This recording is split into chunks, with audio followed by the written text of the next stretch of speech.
영국의 캠브리지 언어학 교수가 직접 시베리아 깊은 숲에서 만난 소수민족들. 그들의 언어와 문화가 한국과 무려 10가지 이상 일치한다는 사실이 드러났습니다. 있을 수 없는 일이라며 전 세계 학계가 술렁이고 있습니다. 아바이, 어메 같은 친족 단어에서부터 하두이 셋이 숫자까지도 비슷했죠. 단순한 우연이 아니었습니다. 더 놀라운 건 최신 DNA 분석에서 이들이 남쪽의 민족과 유사한 구조를 가지고 있다는 결과. 과연 한국과 수천 km 떨어진 시베리아에 또 다른 한민족이 존재하는 걸까요? 지금부터 그 충격적인 이야기로 들어가 보시죠. 좋아요와 구독을 꼭 눌러주시고 계속 이야기 함께 해주세요. 저는 루카스 헨리입니다. 영국에서 태어났지만 서울대에서 언어학 연구원으로 일하고 있죠. 사라져가는 언어들을 기록하는 게 제 일이었습니다. 티베트 산골의 희귀방언부터 아마존 부족의 고유어까지 저는 언어가 품은 인류의 기억을 찾아다녔습니다. 매번 단순한 기록이었고 논문 몇 편으로 끝나는 작업이었죠. 하지만 이번은 달랐습니다. 유네스코에서 연락이 왔을 때 시베리아 북동부 노딘강 계곡의 이라칸족 언어를 조사해달라는 의뢰였습니다. 인구 70명의 작은 부족, 곧 사라질 또 하나의 언어라고만 생각했죠. 제 인생을 완전히 바꿔놓을 발견이 기다리고 있을 줄은 꿈에도 몰랐습니다. 모스크바를 떠나 야쿠츠크로 향하는 비행기 안에서 창밖에 끝없는 설원을 바라보며 이번에는 뭔가 큰 걸 찾게 될 것 같다는 예감이 들었습니다. 야쿠츠크 공항에서 절 기다리던 러시아 통역사 알렉세이의 표정은 진지했죠. 그는 제 짐을 받아들며 경고했습니다. 여기서부터는 군용 헬기로 가야 한다고, 기후가 좋지 않다고요. 헬기가 영하 34도의 눈보라를 뚫고 날아갔습니다. 창밖은 하얀 지옥이었죠. 난기류의 기체가 심하게 흔들릴 때마다 제 심장도 같이 출렁였습니다. 3시간이 지나서야 노딘강 계곡이 아래로 보이기 시작했죠. 검은 강물이 하얀 대지를 가르는 모습이 마치 거대한 상처 같았습니다. 헬기에서 내리는 순간 차가운 공기가 칼날처럼 폐를 찔렀습니다. 서울보다 공기가 머리에 꽂힌다고 중얼거렸더니 알렉세이가 씁쓸하게 웃었죠. 이곳의 겨울은 사람을 죽이려 드는 계절이라고 했습니다. 도린 마을은 계곡 아래 움푹 들어간 곳에 자리했습니다. 통나무집 열대채가 전부인 작은 마을이었죠. 그런데 이상했습니다. 마을 입구에 수십 명의 사람들이 모여 있었고 모두 절 바라보고 있었습니다. 모피를 두른 그들의 모습은 시간이 멈춘 듯했죠. 그중 가장 나이든 남자가 천천히 다가왔습니다. 깊은 주름과 바람에 그을린 피부, 하지만 눈빛만은 젊은이처럼 또렷했죠. 타라민, 마을의 원로였습니다. 멀리서 온 학자요? 추워도 마음은 따뜻하게 해드리리다. 그가 제 손을 잡았습니다. 거친 손바닥이었지만 온기가 뜨거웠죠. 그의 눈빛에는 호기심과 경계심, 그리고 묘한 기대감이 섞여 있었습니다. 마치 오래 기다린 손님을 맞는 것 같았죠. 게스트하우스라고 부르는 작은 통나무집으로 안내받았습니다. 난로에서 장작 타는 소리가 정겹게 들렸고 벽에는 순록 가죽이 걸려 있었죠. 짐을 풀면서 농담처럼 말했습니다. 이번 조사로 논문 2편은 나오겠다고요. 알렉세이가 의미심장하게 웃었습니다. 여기는 논문보다 기적이 나오는 곳이라니까요. 그때는 그 말이 농담인 줄만 알았습니다. 다음 날 아침, 영하 30도까지 떨어진 기온에도 불구하고 첫 조사를 시작했습니다. 마을 회관이라 부르는 큰 통나무집으로 들어서자 타라 민이 난로 옆에서 차를 마시며 기다리고 있었죠. 그의 옆에는 낡은 가족 사진들이 벽을 가득 메우고 있었습니다. 제가 음성기호 노트를 꺼내자 타라 민의 표정이 진지해졌습니다. 마치 신성한 의식을 시작하는 사제 같았죠.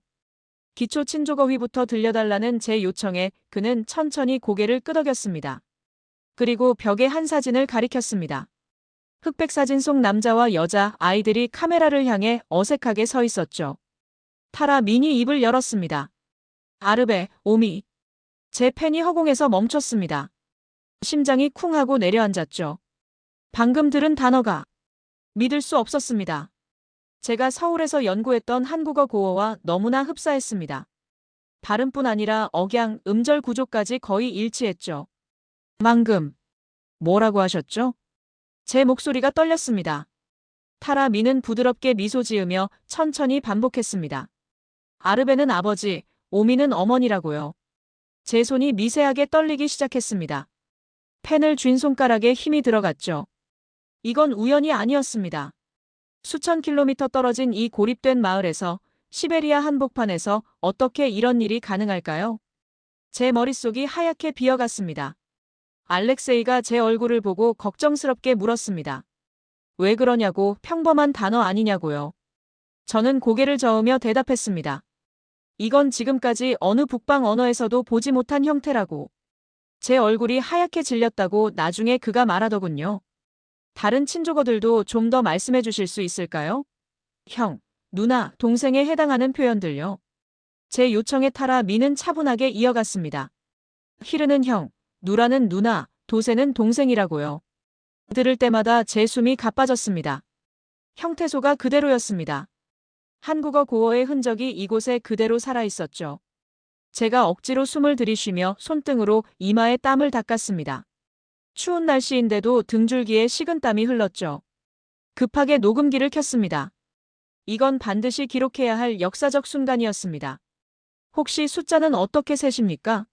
하나부터 10까지요. 타라 민이 천천히 세기 시작했습니다. 하나는 하, 둘은 두라, 셋은 세트. 제가 의자에서 앞으로 쏠렸습니다. 몸이 저절로 반응한 거죠. 고대 한국어와 일치했습니다. 완벽하게요. 고대 한국어랑 일치. 제가 무의식적으로 중얼거렸습니다. 알렉세이가 놀라서 물었죠. 설마 한국어냐고요. 저는 떨리는 목소리로 대답했습니다. 비교 언어학에서 이런 일치율은 거의 기적에 가깝다고. 이건 단순한 차용이 아니었습니다. 언어의 뿌리가 같다는 증거였죠. 그날 밤 게스트하우스로 돌아와 머리맡에 작은 램프만 켠 채 하루 종일 녹음한 자료를 다시 들었습니다. 42개의 단어를 국제 음성 기호로 하나하나 적어가며 분석했죠. 모음 조화, 자음 체계, 심지어 운율까지 일치했습니다. 바깥에서는 겨울바람이 울부짖었고 멀리서 술록방울 소리가 은은하게 들려왔습니다. 창밖의 별들이 유독 밝게 빛났죠. 마치 이 발견을 축하하는 것 같았습니다. 제 손이 멈추지 않았습니다. 노트에 빼곡히 분석 내용을 적어나갔죠. 도대체 왜 같은 건지, 어떻게 이런 일이 가능한지 머릿속이 복잡했습니다. 수천 킬로미터를 떨어진 두 지역의 언어가 이렇게 닮을 수 있을까요? 마지막 줄에 굵은 글씨로 적었습니다. 이라칸족 언어 마이너스 한국어 고어와 구조적 유사성 다수 발견. 추가 검증 필요. 불을 끄기 전 창밖의 어둠을 바라보며 혼잣말이 나왔습니다. 내일 더 깊이 들어가면 진짜가 나올 거라고. 이건 단순한 언어 기록이 아니라고. 불안과 기대가 뒤섞인 첫날 밤이었습니다. 제 인생에서 가장 중요한 발견의 시작이었죠. 다음 날 새벽 영하 30도까지 떨어진 기온에 숨이 막혔습니다. 창문에 성에가 두껍게 낀 사이로 희미한 햇빛이 들어왔죠. 어제의 발견이 꿈이 아니었음을 확인하듯 침대 옆 노트를 다시 펼쳐보았습니다. 오늘은 구조를 본다. 단어만으로는 부족하다고 마음을 다잡았죠. 게스트하우스 문을 여는 순간 칼날 같은 찬 공기가 얼굴을 때렸습니다. 서울의 겨울은 이에 비하면 봄날이었죠. 두꺼운 모자를 푹 눌러쓰고 마을 광장으로 향했습니다. 알렉세이가 이미 도착해 손난로를 흔들며 기다리고 있었습니다. 그의 뒤로 이라칸족 남녀 12명이 모여 있었죠. 나이든 사람부터 젊은이까지 다양했습니다. 그들의 눈빛에는 어제와 같은 호기심이 가득했죠.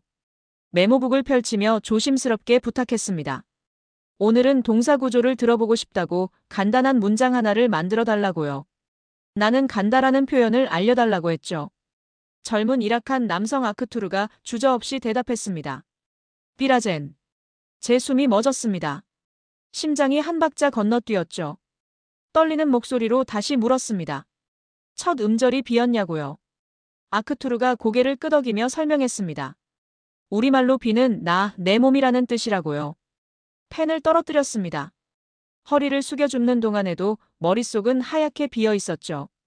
한국어 고어에서 비는 1인칭 고유 대명사였습니다. 1000년도 더 된 옛말이 이곳에 그대로 살아있었던 겁니다. 그럼 물을 마신다는 어떻게 말합니까? 긴장으로 목소리가 갈라졌습니다. 아크투르가 천천히 대답했죠. 물은 무르, 마신다는 마신다로 말합니다. 붙이면 무르을 마신다. 제 얼굴이 완전히 굳었습니다. 충격에 의자 등받이에 깊게 기댔죠. 격조사 을이 그대로 있었습니다. 형태 변화까지 한국어와 동일했습니다. 입술을 깨물며 떨리는 손을 진정시키려 했지만 소용없었죠. 알렉세이가 걱정스럽게 다가왔습니다. 얼굴이 더 하얘졌다며 괜찮냐고 물었죠. 저는 숨을 고르며 대답했습니다. 아니야, 괜찮아. 아니, 괜찮지 않아. 이건 내가 평생 본 적 없는 일치율이야. 노트북을 열어 빠르게 의문 구조를 적기 시작했습니다. 주어 마이너스 목적어 마이너스 동사의 어순, 조사의 위치, 활용 체계. 모든 것이 한국어와 일치했죠. 이건 그냥 비슷한 게 아니었습니다. 타라 민에게 다가가 물었습니다. 혹시 높임말도 있냐고, 어른에게 쓰는 특별한 표현이 있냐고요. 그가 의기양양하게 대답했습니다. 있지요. 어른께 말씀드릴 땐 쉽니다라고 합니다. 제가 손등으로 이마를 짚었습니다. 높임 어미까지 일치했습니다. 이건 정말 큰일이었죠. 언어학적으로 이런 수준의 일치는 같은 뿌리에서 갈라진 지 얼마 안 된 언어들 사이에서나 가능한 일이었습니다. 알렉세이가 웃으며 제안했습니다. 단어 말고 문장 테스트를 해보자고요. 저는 준비해온 100개의 기본 문장을 이라칸족 12명에게 하나씩 읽어달라고 부탁했습니다. 나는 산에 올라간다. 저기 있는 사람을 봤다. 어머니께 인사를 드린다. 문장을 듣고 기록할수록 제 손이 점점 빨라졌습니다. 흥분을 감출 수 없었죠. 40분이 지나자 놀라운 사실을 발견했습니다. 12명 전체가 동일한 문법 체계를 사용하고 있었습니다. 방언 차이가 거의 없었죠. 이 정도의 언어 보존율은 고립된 민족에서만 가능한 수준이었습니다. 갑자기 마을 뒤쪽에서 북소리가 들려왔습니다. 둥둥거리는 리듬이 가슴을 울렸죠. 어린아이들이 모닥불 근처를 뛰어다니며 소리쳤습니다. 우리 조상들 노래 부르는 날이래. 노래? 제 귀가 번쩍 뜨였습니다. 타라 민이 설명했죠. 오늘 밤은 고향을 부르는 날이라고 조상들의 노래를 부른다고요. 그의 얼굴에 부드러운 미소가 번졌습니다. 자신도 모르게 목이 말랐습니다. 그 노래도 기록해도 되겠냐고 조심스레 물었죠. 타라 민이 흔쾌히 고개를 끄덕였습니다. 기록을 남기러 온 분이니 당연하다고요. 조사를 마치고 게스트하우스로 돌아왔습니다. 난로 앞에 앉아 녹음한 음성 파일을 반복해서 들었죠. 자음군의 배열, 모음의 위치, 강세 패턴. 모든 것이 일치했습니다. 말이 안 됐죠. 밤 11시가 넘어서도 분석을 멈추지 않았습니다. A사 용지 16장이 음성 기호로 빼곡히 채워졌죠. 바깥에서는 얼음바람이 창문을 흔들었지만 제 손은 멈추지 않았습니다. 오히려 더 빠르게 움직였죠. 마지막 줄에 굵은 글씨로 결론을 적었습니다. 단어 문법 구조격 조사 높임법. 이라카너는 고대 한국어와 구조적 동질성을 가진다. 펜을 내려놓고 의자에 깊게 몸을 맡겼습니다. 이제 남은 건 문화였습니다. 말만 닮았다고 설명할 수 있는 일이 아니었죠. 어둠 속에서 눈을 감으며 스스로에게 말했습니다. 내일 문화적 증거가 나올 것이다. 그때부터 진짜 시작이다. 창밖에 별빛이 유독 밝았습니다. 마치 이 발견을 축하하는 것 같았죠. 하지만 동시에 불안감도 밀려왔습니다. 이런 발견이 가져올 파장을 생각하니 등골이 서늘해졌습니다. 그날 밤 꿈속에서 수천 년 전 사람들이 북쪽으로 걸어가는 모습을 보았습니다. 그들의 입에서 나오는 말이 제 귀에 선명하게 들렸죠. 한국어였습니다. 다음 날 아침 눈보라가 잦아든 도린 마을은 안개에 쌓여 있었습니다. 촉촉한 공기가 폐 깊숙이 들어왔죠. 어제의 충격이 아직 가시지 않은 상태에서 오늘은 생활 도구들을 조사해 보기로 했습니다. 침대 옆 메모장에 적어둔 계획을 다시 확인했죠. 알렉세이가 게스트하우스로 찾아왔습니다. 오늘은 마을 사람들이 숲으로 가는 날이라며 따라가 보겠냐고 제안했죠. 그의 어깨에는 큰 배낭이 걸려 있었습니다. 저는 망설임 없이 수락했습니다. 언어는 생활 깊숙이 들어가야 진짜가 나온다고 믿었으니까요. 두꺼운 장갑을 끼고 마을 뒤편 숲길로 향했습니다. 서리가 내린 나뭇가지들이 햇빛에 반짝였죠. 그때 한 여성이 거대한 나무 도구를 등에 지고 우리를 지나갔습니다. 순간 제 발걸음이 멈췄습니다. 저건 뭔가 익숙한데?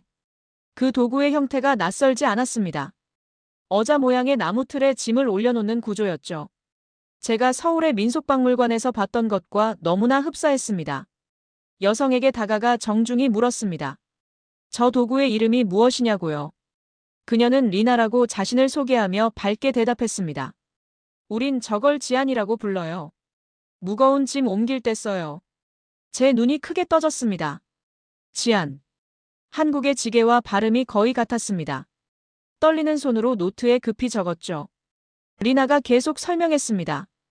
원래 할머니의 할머니 때부터 내려온 것이라고, 나무 각도도 절대 바꾸면 안 된다고 했습니다. 제가 자로 각도를 측정하기 시작했습니다. 등판 70cm, 다리 간격 45cm, 경사각도 60도. 한국 전통 지게의 규격과 놀라울 정도로 일치했습니다. 숨이 멎을 것 같았죠. 그때 사샤라는 남자가 다가와 손짓했습니다. 오늘은 사슴들에게 방울을 달아주는 날이라며 아이들도 와서 보라고 했죠. 사슴방울이라는 말에 귀가 쫑긋해졌습니다. 숲 가장자리의 넓은 공터에는 12마리의 술록이 모여 있었습니다. 마을 사람들이 하나씩 구리방울을 술록목에 달아주고 있었죠. 그런데 특이한 게 있었습니다. 사샤가 술록 머리 위에 작은 새 모양 도장을 찍으며 무언가를 중얼거렸습니다. 이 노래 부르면 사슴들이 길 잃지 않는다고 합니다. 그 순간 이라칸족 사람들이 합창을 시작했습니다. 제 온몸에 소름이 돋았죠. 그 멜로디가 아리랑과 비슷한 구조였습니다. 오음계의 단순한 반복, 하늘 품은 듯한 선율, 끝을 올리는 특유의 마무리까지 일치했습니다. 녹음기를 급히 켰습니다. 그 노래가 얼마나 오래된 것이냐고 물었죠. 사샤가 눈 내리는 하늘을 바라보며 대답했습니다. 네, 남쪽에서 온 조상들이 가져왔다고 하더라고요. 남쪽? 제 귀를 의심했습니다. 여기서 남쪽이면 제 심장이 급하게 뛰기 시작했죠. 노래의 첫 소절을 들으며 무릎 위에 올린 손이 떨렸습니다. 음계와 장단, 가사 구성까지 한국 민요와 거의 같았습니다. 급하게 노트에 적어 내려갔죠. 오후가 되자 마을 광장으로 돌아왔습니다. 여성들이 손을 잡고 큰 원을 그리며 춤을 추기 시작했죠. 아이들은 눈 위에서 발을 구르며 박자를 맞췄습니다. 제가 그 광경을 보는 순간 또다시 충격에 빠졌습니다. 팔을 어깨 높이로 들고 원을 그리며 시계 방향으로 도는 모습. 강강술래의 기본 동작과 완벽하게 동일했습니다. 제가 어린 시절 전라도 할머니 댁에서 봤던 바로 그 춤이었죠. 떨리는 손으로 동작 하나하나를 기록했습니다. 이락한 여성 야나가 제게 다가왔습니다. 환한 미소를 지으며 말했죠. 우리 춤 예쁘지요? 조상들이 남녘에서 배워왔대요. 남녘. 또 그 단어였습니다. 제가 멍한 표정으로 중얼거렸습니다. 여기서 남쪽이면 한반도 방향인데. 야나는 제 말을 듣지 못한 채 다시 춤의 원속으로 들어갔죠. 잠시 후 마을 중앙에서 남성들이 거대한 나무 기둥을 세우기 시작했습니다. 여럿이 힘을 합쳐 기둥을 세운 뒤 꼭대기에 까마귀 형상의 나무 조각을 올렸죠. 제가 가까이 다가가 물었습니다. 이건 어떤 의식입니까? 타라 민이 엄숙한 표정으로 대답했습니다. 마을 수호 의식입니다. 나쁜 기운이 마을로 들어오지 않도록 새를 동쪽으로 향하게 해요. 제가 연구 노트를 뒤적였습니다. 한국 전통소도 신앙의 기록과 비교하니 놀라울 정도로 일치했죠. 방향, 새의 상징, 기둥의 의미까지 정확히 같았습니다. 손이 떨려 펜을 제대로 잡기 힘들었습니다. 타라 민이 계속 말했습니다. 우리 조상들은 새가 하늘과 땅을 잇는 전령이라고 믿었어요. 남쪽 땅에서도 그렇게 가르쳤다더군요. 순간 제 눈이 크게 떠졌습니다. 이건 언어 문제가 아니었습니다. 문화 전체가 연결되어 있었죠. 수천 킬로미터 떨어진 두 지역이 어떻게 이렇게 동일한 문화를 가질 수 있을까요? 점심시간이 되어 마을 공동식당으로 들어갔습니다. 나무 테이블에 둘러앉은 사람들 사이에서 놀라운 광경을 목격했죠. 젊은이 카밀이 능숙하게 젓가락을 사용해 고기를 집어먹고 있었습니다. 잠깐 젓가락을 쓰시나요? 제가 놀라서 묻자 카밀이 당연하다는 듯 대답했습니다. 어릴 때부터 썼어요. 이게 제일 편해요. 조상들이 남쪽에서 가져왔다고 하더라고요. 제가 그의 젓가락을 자세히 관찰했습니다. 길이를 재보니 22.5cm, 두께는 3mm. 한국의 전통 젓가락 규격과 거의 일치했죠. 더 놀라운 건 사용법이었습니다. 젓가락 사용법을 누가 가르쳐줬나요? 카밀이 자랑스럽게 대답했습니다. 할아버지가요. 위쪽은 움직이고 아래쪽은 고정하는 방식이라고 꼭 강조하셨어요. 완전히 한국식 조작법이었습니다. 제 손이 젓가락처럼 떨렸죠. 이 정도의 문화적 일치는 단순한 전파로는 설명할 수 없었습니다. 저녁이 되어 게스트하우스로 돌아왔습니다. 하루 종일 기록한 문화 요소들을 책상 위에 펼쳐놓았죠. 지게지안, 소도 기둥, 노래, 춤, 젓가락. 각각의 요소가 퍼즐 조각처럼 맞물려 하나의 그림을 만들고 있었습니다. 알렉세이가 조심스럽게 말했습니다. 박사님, 혹시 너무 몰아붙이는 거 아닙니까? 우연일 수도 있죠. 저는 단호하게 고개를 저었습니다. 단어, 문법, 격조사, 노래, 도구, 의식. 이 정도의 일치는 어떤 어족에서도 본 적이 없어. 이건 명백한 전승이야. 마지막 페이지에 굵은 글씨로 결론을 적었습니다. 이라크한 문화 전반이 한국 고대 문화와 구조적으로 맞물린다. 언어 수준을 넘어 민족 기원 문제다. 바람이 유리창을 흔들었고 밖에서는 술록방울 소리가 은은히 울렸습니다. 그 소리를 들으며 촛불을 끄기 전에 혼잣말했습니다. 이제 남은 건 혈통적 증거다. 그날 밤 꿈속에서 남쪽에서 북쪽으로 향하는 긴 행렬을 보았습니다. 지게를 지고 젓가락을 들고 노래를 부르며 걸어가는 사람들이었죠. 그들의 얼굴이 이라크한족 사람들과 겹쳐 보였습니다. 다음 날 새벽 제 눈꺼풀은 무거웠습니다. 밤새 거의 잠을 못 잤죠. 머릿속에서는 계속 같은 생각이 맴돌았습니다. 이제 정말 마지막 조각만 남았다고, 유전적 증거만 있으면 된다고요. 게스트하우스 밖으로 나서며 차가운 공기를 깊이 들이마셨습니다. 알렉세이가 김이 모락모락 나는 차 한 잔을 건네며 물었습니다. 오늘은 혈통조사 이야기를 해야 하는 날 아니냐고요. 저는 긴장된 표정으로 고개를 끄덕였습니다. 이건 가장 민감한 주제였죠. 사람들의 피를 조사한다는 것, 그들의 뿌리를 과학적으로 파헤친다는 것은 조심스럽게 접근해야 할 일이었습니다. 마을 회관으로 향했습니다. 이미 타라 민이 몇몇 사람들과 함께 기다리고 있었죠. 제가 들어서자 15명 정도가 모여들었습니다. 남녀노소 다양한 연령대였죠. 저는 최대한 정중하게 설명하기 시작했습니다. 혹시 국악 면봉 채취를 허락해 주실 수 있을까요? 여러분의 조상에 대해 더 깊이 이해하고 싶습니다. 잠시 침묵이 흘렀습니다. 사람들이 서로를 바라보며 수군거렸죠. 그때 타라 민이 천천히 입을 열었습니다. 우리 후손들이 어디서 왔는지 우리도 궁금했습니다. 박사님이 밝힌다면 도와드리지요. 그의 말에 사람들이 하나둘 고개를 끄덕였습니다. 차례로 면봉을 입에 물고 구강 상피세포를 채취했죠. 각 샘플의 이름과 나이를 적으며 조심스럽게 보관했습니다. 알렉세이가 샘플들을 밀봉하며 말했습니다. 야쿠츠크 대학 생물학 연구소로 보내면 이틀 안에 결과 나올 겁니다. 저는 샘플 상자를 바라보며 속삭였습니다. 이 상자에 진실이 들어있을지도 모른다고요. 수천 년의 비밀이 현대과학으로 밝혀질 순간이 다가오고 있었죠. 샘플을 실은 헬기가 날아간 뒤 저는 기다리는 동안 이라크한 사람들의 외형적 특징을 다시 관찰하기 시작했습니다. 마을 청년들의 사진을 찍으며 비교 분석했죠. 평균 신장 165cm, 광대뼈 구조, 눈꼬리 형태. 모든 것이 동아시아인과 동일한 패턴을 보였습니다. 그때 한 집에서 아기 울음소리가 들려왔습니다. 엘레나라는 젊은 어머니가 6개월 된 아기를 안고 있었죠. 아기를 달래려고 등을 토닥이는 순간 저는 놀라운 것을 발견했습니다. 아기의 허리 뒤쪽에 푸른 반점이 선명히 보였던 거죠. 저 반점, 혹시 태어날 때부터 있었나요? 제 질문에 엘레나가 미소 지으며 대답했습니다. 우리 아이들은 거의 다 그래요. 몇 년 지나면 흐려집니다. 몽고 반점이었습니다. 한국과 몽골계 민족에게 공통적으로 나타나는 특징이죠. 제 손이 떨렸습니다. 다른 아이들도 확인해보니 12명 모두 동일한 패턴을 보였습니다. 발생률로는 한국 신생아와 거의 같은 수준이었죠. 그날 밤 침대에 누워 천장을 바라보며 불안과 흥분이 뒤섞인 감정에 휩싸였습니다. 만약 DNA까지 일치한다면 이건 학계 지도를 완전히 다시 그려야 하는 발견이었죠. 잠이 오지 않았습니다. 다음 날 아침 알렉세이가 숨을 헐떡이며 뛰어왔습니다. 박사님, 결과 나왔답니다.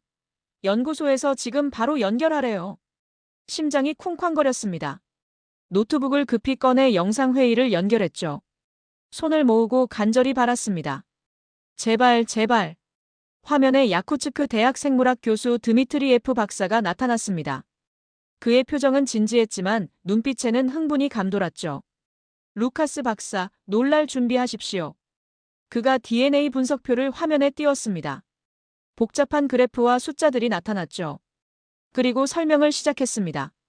15명 중 13명이 O2B와 O3 기본 계통입니다. 동북아, 특히 한반도 계통의 전형적 표지죠. 제 눈동자가 흔들렸습니다. O2B와 O3, 한국인의 다수 기본형과 같은 비율이었습니다. 이건 우연으로 설명할 수 없는 수치였죠. 그리고 더 충격적인 건 미토콘드리아 DNA입니다. 박사가 다음 화면으로 넘겼습니다. 목의 유전자 분석 결과였죠.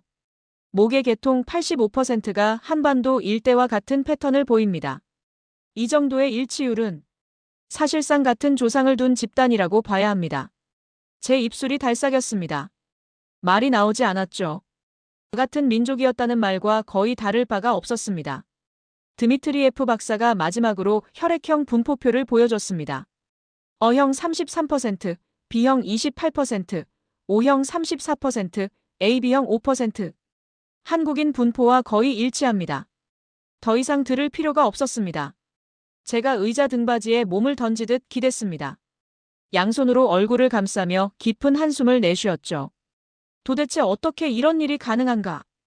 알렉세이가 조심스럽게 물었습니다. 박사님, 이 정도면 거의 확정 아닙니까? 저는 떨리는 목소리로 중얼거렸습니다. 언어, 문화, 혈통. 이라칸족은 한반도에서 북쪽으로 이동한 집단의 후손일 수도 있어. 이틀 동안 기록한 모든 문서를 한데 모았습니다. 언어 분석표, 문화 비교 자료, DNA 결과까지. 이 모든 것이 하나의 결론을 가리키고 있었죠. 저는 속삭였습니다. 이건 내가 평생 찾던 답의 조각이다. 서둘러 마을 회관으로 갔습니다. 타라 민과 주요 인사들이 모여 있었죠. 저는 조심스럽게 말을 꺼냈습니다. 유전학적 결과가 나왔습니다. 여러분은 한국인과 매우 가까운 혈통을 가진 것으로 나타났습니다. 예상과 달리 타라 민은 놀라지 않았습니다. 오히려 깊은 안도의 표정을 지으며 천천히 고개를 끄덕였죠. 우리 조상들이 늘 이야기했지요.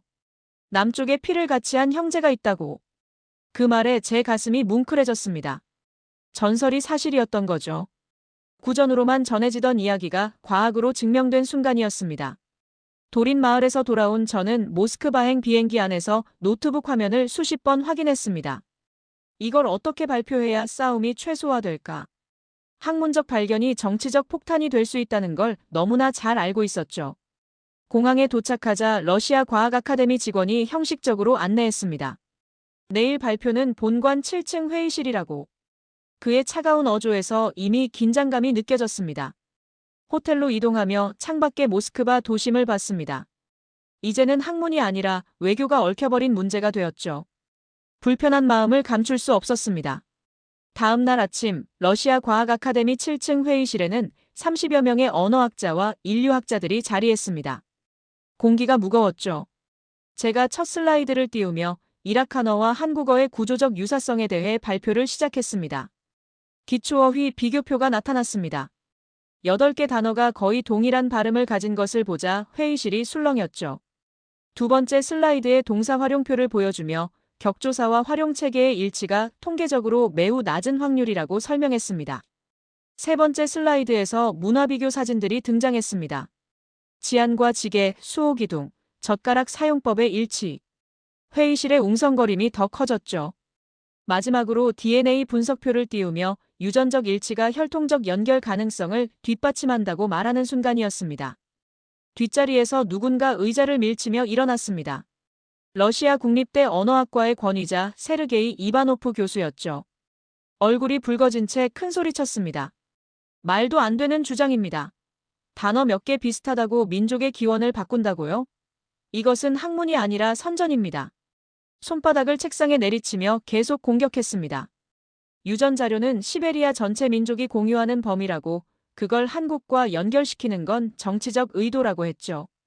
몇몇 러시아 학자들이 박수를 치며 동조했습니다. 과장된 해석이라고 외쳤죠. 저는 목소리를 높였습니다. 저는 정치가 아닙니다. 과학자로서 본 데이터를 말하는 것뿐입니다. 이바노프가 비웃으며 물었습니다. 왜 하필 한국과 연결시키냐고, 왜 일본이나 중국이 아니냐고. 저는 양손을 책상 위에 올리고 단호하게 대답했습니다. 왜냐하면 구조적 일치가 한국어와 압도적으로 높기 때문입니다. 수치는 거짓말하지 않습니다. 회의실이 소란스러워졌습니다. 일부는 흥미롭다는 반응을, 러시아 측은 노골적으로 불편한 기색을 드러냈죠. 좌장인 발레리 예프노프 교수가 망치를 두드리며 정리를 시도했지만 감정은 이미 폭발한 상태였습니다. 발표가 끝나고 복도로 나오자 러시아 과학 아카데미 부원장 코즐로프 박사가 굳은 표정으로 다가왔습니다. 박사님, 지금 매우 민감한 사안입니다. 시베리아 민족의 독립 문제로 연결될 수도 있습니다. 저는 정치적 의도가 없다고 답했지만 그는 차가운 눈빛으로 말했죠. 그 결과가 문제라고. 다음 주 국제학술대회 발표를 취소하거나 내용을 대폭 수정하라고 사실상 압박을 넣었습니다.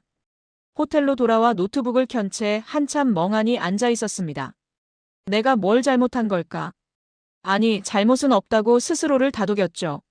서울대 동료 김세훈 교수에게서 이메일이 왔습니다. 러시아에서 논란이 커지고 있다며 몸조심하라는 내용이었죠. 영국 제자 헤일리도 SNS에서 논문 이름이 벌써 돌고 있다며 걱정하는 메시지를 보냈습니다. 다음 날 호텔 로비로 내려오자 러시아 연방보안청 요원 2명이 서 있었습니다. 연구 관련해 확인할 내용이 있다며 동행을 요청했죠. 호텔방의 노트북, 녹음기, 메모지를 모두 압수당했습니다.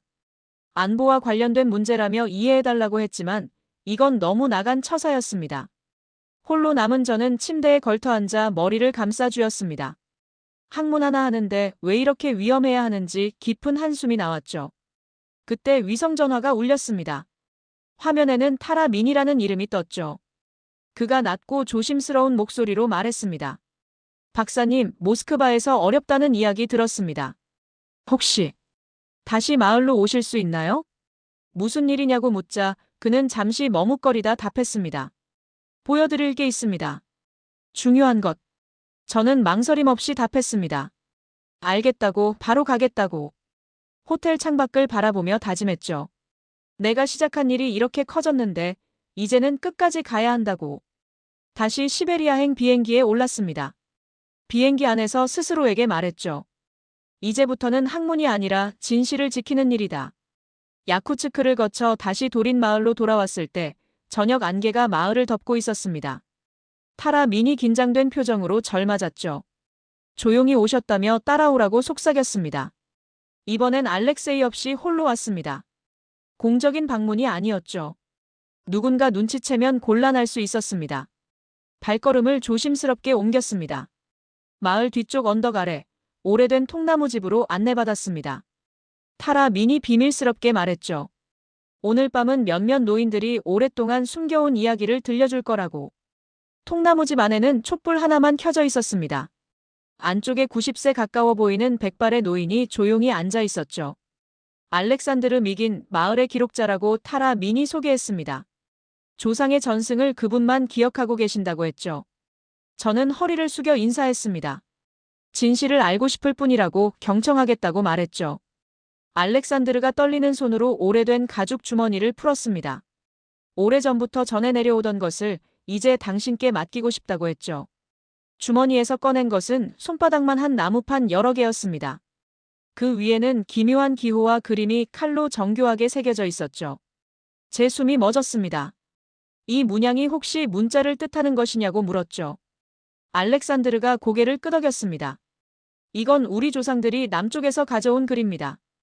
우리는 이걸 흐르한 문자라고 불렀습니다. 촛불 아래에서 나무판을 기울여 봤습니다. 회계 방향, 음각 깊이, 자음과 모음 분리 방식. 한글 원형과 80% 이상 일치했습니다. 떨리는 목소리로 중얼거렸죠. 알렉산드르가 두 번째 나무판을 펼쳤습니다. 조상들이 어디서 왔는지 그린 지도라고 했죠. 산맥과 강줄기, 큰 바다와 함께 북쪽으로 뻗은 화살표가 새겨져 있었습니다. 이 형태는 한반도 지형과 너무나 닮았습니다.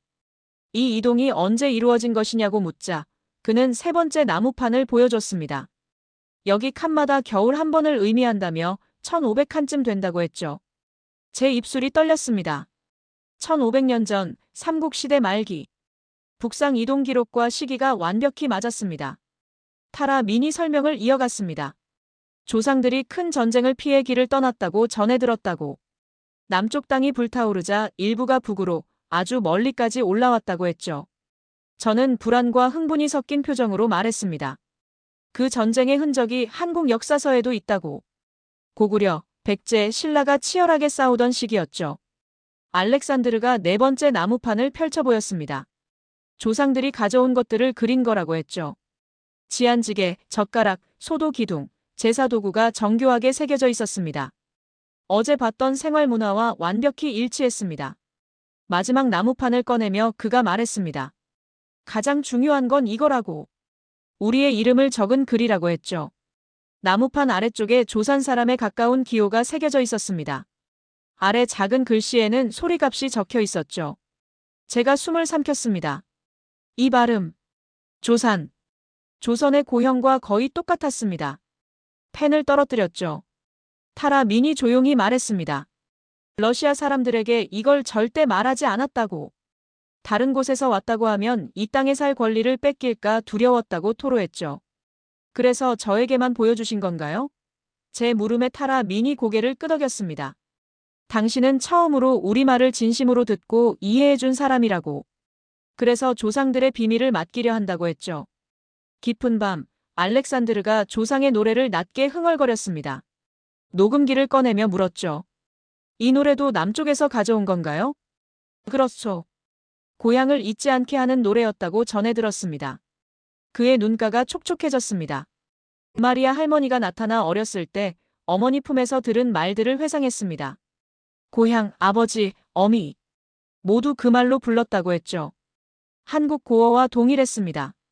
이건 문헌이 아니라 살아있는 증거였습니다. 또 다른 노인 바르코 할아버지가 말했습니다. 우리말 중엔 한 사람, 한 마음 같은 표현이 있다고. 조상들의 나라 이름이 한이었다고 전해 듣곤 했다고 했죠. 제 무릎 위에서 손이 떨렸습니다. 한. 고대 한국에서 국가 이름으로 쓰던 바로 그 한이었습니다. 새벽이 다가오며 촛불이 거의 다 타들어갔습니다. 수십 장의 노트를 한데 쌓으며 속삭였죠. 이건 학계 지도를 바꿀 기록이라고. 타라 민이 마지막으로 말했습니다. 이 기록을 세상에 알리는 게 위험하더라도 해달라고. 진실이 묻혀 있으면 우리도 사라진다고. 저는 진지하게 답했습니다. 약속드린다고. 어떤 대가를 치르더라도 이 사실을 밝히겠다고. 통나무집을 나오는 순간 차가운 새벽 공기가 볼을 스쳤습니다. 이라칸족의 비밀 문서와 나무판을 전부 사진으로 기록한 저는 급히 모스크바를 떠났습니다. 빈 국제언어학회가 열리는 오스트리아로 향하며 마음을 다잡았죠. 이번 발표는 전 세계가 볼 것입니다. 이제 후퇴는 없었습니다. 빈 공항에 도착하자 서울대 동료 김세훈 교수가 기다리고 있었습니다. 표정이 안 좋다며 무슨 일이 있었냐고 조심스레 물었죠. 저는 러시아에서 자료를 압수당했지만 이라칸족이 준 증거는 남아있다고 답했습니다. 호텔로 가는 택시에서 김세훈 교수가 경고했습니다. 국제학계는 이미 들끓고 있다고. 제 논문이 중국, 일본, 러시아 학자들을 동시에 자극했다고 했죠. 저는 창밖을 바라보며 다짐했습니다. 누가 뭐래도 이라칸족에게 약속했다고. 숨기지 않겠다고. 다음 날 아침 빈 국제회의장 앞에는 기자들이 몰려들었습니다. 한국기원 논쟁, 오늘 발표라는 플래카드가 걸려 있었죠. 회의장에 들어서자 세계 각국 학자 500여 명이 모여 있었습니다. 일본 도쿄대의 나카무라 히사오 교수, 중국 북경대의 장위안 박사, 러시아의 이바노프 교수까지 전원이 참석했죠. 좌장 페터 호프만 교수가 경고했습니다. 오늘 발표는 민감한 주제를 다루니 차분히 들어달라고. 저는 발표장 중앙에 서며 첫 슬라이드를 띄웠습니다. 기초어휘 비교표를 보여주며 설명했습니다. 아르베 아버지, 오미 어머니, 히르형. 우연으로 보기 어려운 규칙적 변화를 보인다고 했죠. 일본의 나카무라 교수가 즉시 손을 들었습니다. 한국과의 일치라고 단정하는 건 과한 해석이라며 비판했죠. 저는 차분히 반박했습니다. 단어만이 아니라 조사의 위치와 동사의 활용체계까지 한국 고어와 구조적으로 동일하다고. 지게지안, 소도기둥, 술록방울 의식, 원무 영상들을 보여주자 회의장이 웅성거렸습니다. 중국의 장위안 박사가 공격했죠. 북방 전통에서도 흔히 볼 수 있는 요소라고, 한국과 묶는 건 정치적 의도 아니냐고. 제가 준비한 나무판 사진을 띄웠습니다. 이라크한족이 보관해온 흐르한 나무판이라고 설명했죠. 조상 이동 경로를 기록한 것인데 한반도 지형과 1500년 전 이동 경로 기록이 일치한다고 말했습니다. 회의장이 순간 조용해졌습니다. 뒤쪽에서 누군가 놀란 목소리로 말했죠. 그 문자는 한글 원형과 유사하다고. 마지막으로 DNA 분석표를 띄웠습니다. 이라크한족의 모계, 북의 유전형이 한국인 분포와 거의 동일하다고 설명했죠. 통계적으로 극히 희귀한 일치율이라고 강조했습니다. 이바노프 교수가 자리에서 벌떡 일어났습니다. 이건 조작이다. 당신은 한국을 위해 선전하는가? 청중석 일부에서 중얼거림이 나왔습니다. 근거를 반박하지 못하면 공격만 하는 건 부끄럽다고.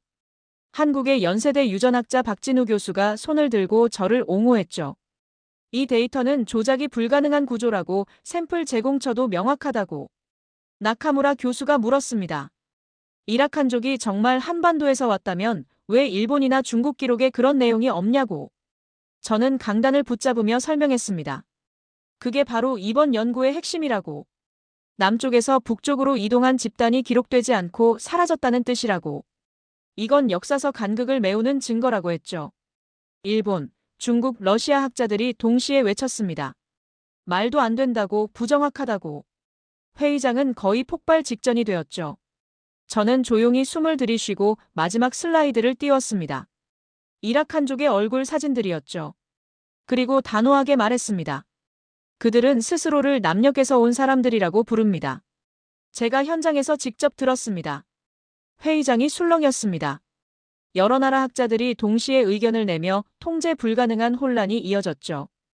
호프만 교수가 망치를 두드리며 토론은 발표 후로 미루자고 소리쳤습니다. 발표를 마치고 내려오자 호주 시드니 대학의 클레어 스미스 박사가 다가왔습니다. 이건 세계사 수준의 발견이라고, 어느 나라가 싫어하든 상관없다고 격려했죠. 한국 기자들이 몰려와 물었습니다. 한국과 이라크한족의 연결이 정말 사실이냐고. 저는 짧게 답했죠.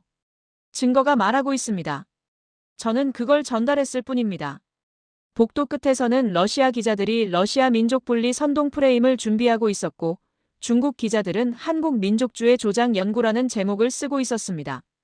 저는 깊은 한숨을 내쉬었습니다. 이제부터 진짜 싸움은 학문 밖에서 벌어지겠다고 생각했죠. 그때 이메일이 도착했습니다. 보낸 사람은 타라 민이었죠. 단 한 문장만 적혀 있었습니다. 박사님, 여기까지 와주어 고맙습니다. 조상들이 당신을 기억할 것입니다. 저는 눈을 감고 깊게 숨을 들이마셨습니다. 이라크한, 내가 지켜줄게. 그리고 다음 발표를 준비하는 회의장의 소란 속으로 조용히 걸어나갔습니다. 이제 남은 건 세상에 어떻게 말할지였습니다.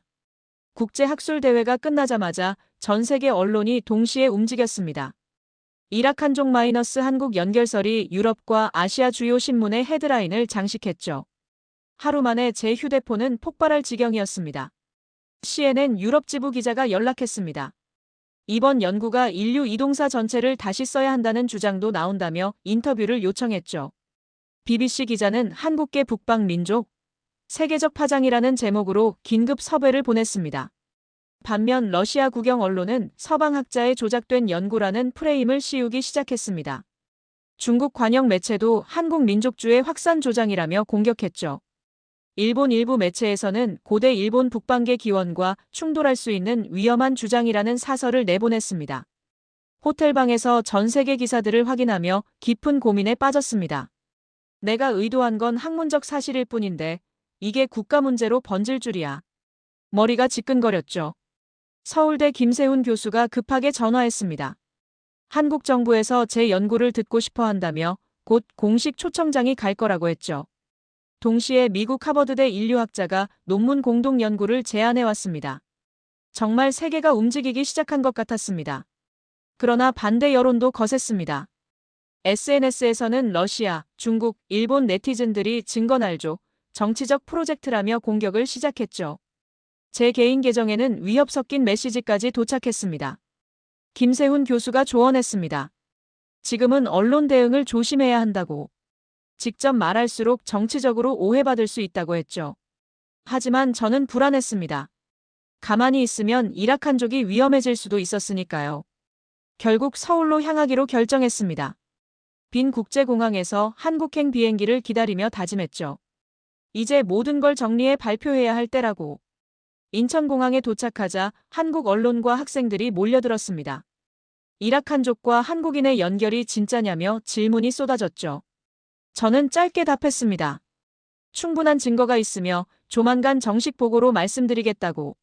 서울대에 복귀한 첫날, 연구원 동료들이 따뜻하게 맞아줬습니다. 고생했다며 세계적 연구가 될 거라며 격려했죠. 저는 혼잣말했습니다. 이제 편집과 분석의 싸움이라고. 밤낮 없이 이라크한족 자료를 체계적으로 정리했습니다.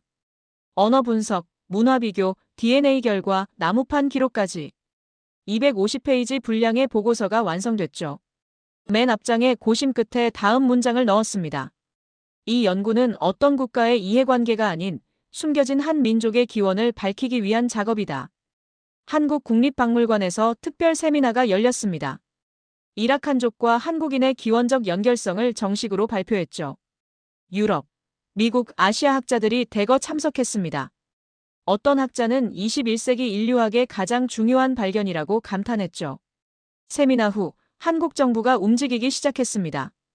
이라크한족 문화 보호 지원 프로그램을 검토하겠다며 문화유산청 관계자가 현장 조사팀을 보내겠다고 직접 연락해왔죠. 러시아 정부는 불편한 기색을 감추지 못했습니다. 외국의 개입은 받아들일 수 없다는 성명을 내놓았죠. 국제 언론은 다시 한번 새로운 민족기원 논쟁 본격화라는 제목으로 각국 반응을 분석했습니다. 혼란이 이어지는 가운데 저는 다시 도린 마을로 돌아가기로 했습니다. 겨울이 깊어진 이라크한 마을에 도착하자 타라 민과 주민들이 따뜻하게 맞아줬습니다. 박사님이 다시 와줄 줄 알았다며 반겼죠. 마을 광장에서 타라 민에게 말했습니다. 당신들이 숨겨온 이야기를 세상에 알렸습니다. 이제는 나도 당신들에게 배운 게 많음을 말해야겠어요. 타라 민이 조용히 웃으며 말했습니다. 조상들이 그대에게 빚을 졌습니다. 우리 이야기를 세상에 전해줘서 고맙소. 그날 밤 마을 사람들은 조상들을 기리는 불춤을 추고 노래를 불렀습니다. 저는 한쪽에서 조용히 눈을 감고 그 장면을 마음 깊이 새겼죠. 눈 내리는 들판에서 독백하듯 중얼거렸습니다. 한 언어가, 한 노래가, 한 흔적이 얼어붙은 세월을 넘어 살아남아 있었다고. 마지막 보고서를 마무리하며 적었습니다. 이라크한족의 역사는 한국에 잊힌 역사이고 한국의 뿌리는 시베리아의 한 갈래였다. 우리는 서로의 잃어버린 거울이었다. 떠나는 날 타라 민이 조상들이 남긴 나무판 하나를 건넸습니다. 진실을 밝힌 자에게 주는 선물이라며. 저는 고개 숙여 답했죠. 반드시 보존하겠다고. 헬기 안에서 흐려지는 마을 풍경을 바라보며 눈을 감았습니다. 조용히 웃으며 마지막으로 독백했죠. 말은 사라지지 않는다. 사람도 사라지지 않는다. 다만 누군가 기억해줄 때 역사는 다시 숨을 쉰다.